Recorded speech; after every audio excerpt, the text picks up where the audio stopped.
When I was 9, my mom found me eating flowers. She called poison control. She was super stressed. There was petals coming out of my mouth. I was completely fine, but what I didn't realize then was that that was the beginning to my career. I took eating flowers as a symbol for breaking down flowers, breaking down shapes. When I paint, I look at the lines and the shapes of a flower. I break them down just like eating or digesting a flower, and I create the painting.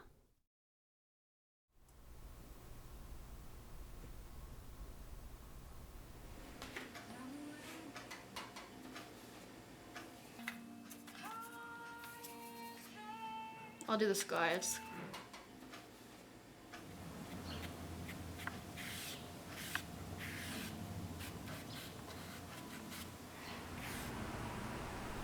At Turning Art, we take the work of local artists that submit to our catalog, painters, sculptors, printmakers, photographers, and we either use the original or we replicate it and reproduce it on the size that the client would want, and then we place the artwork in the space. So we're basically connecting artists with clients and putting artwork in places that artists otherwise wouldn't have the opportunity to put their artwork in, like hospitals, office spaces, hotels. Like when you walk into a hotel lobby, you see all of the beautiful artwork and you don't actually know who put that artwork there, but you think it looks beautiful and it enhances your experience. That's where Turning Art comes in. So how has the pandemic affected my own art? A few different ways. One, I've actually gotten a lot more commissions than I ever did before this. I feel like people are actually making an effort to support local during this time when a lot of local places are struggling. So whether that means your local shop or your local artists. And also with my own art practice, I feel like I've actually started to notice a lot more around me that I didn't before because I'm stuck in 1 to 2 places throughout the day. I don't have too much outside inspiration, so I kind of have to look at what I never looked at before that was already around me.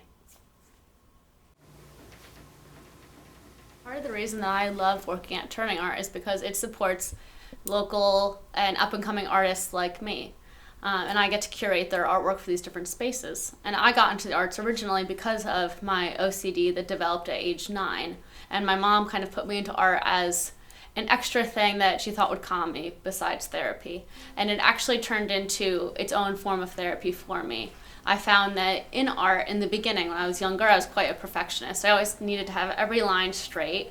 And that kind of became symbolic of my journey because over time I learned to loosen up my lines. I learned that not everything had to be straight, and that led me to all different kinds of mediums like woodcut. In woodcut and in printmaking, when you make an accidental line, you can adjust it, and you have to adjust to things like that accidental line and in life. So art taught me a lot about anxiety, how to cope with it, and different ways that I can work through an accidental line kind of in life and adjust to something. Art has really become a getaway from the world and from anxiety for me, and it's still a place that I need to return to sometimes, and I use art in that way. But now I've learned to cope with my anxiety enough that art has become its own form of joy for me and something I love doing and something I feel that I am good at. And now I get to create commissions and get to create illustrations for people to give as gifts and hang in their homes. Growing up, we always had Georgia O'Keeffe books everywhere in the house. Georgia O'Keeffe is a beautiful painter of flowers living in New Mexico. She used so many beautiful colors, abstract shapes to portray a flower, and when looking at a flower, she saw the shapes and lines in it that most people wouldn't necessarily see without taking the time to actually look at the beauty of every single flower.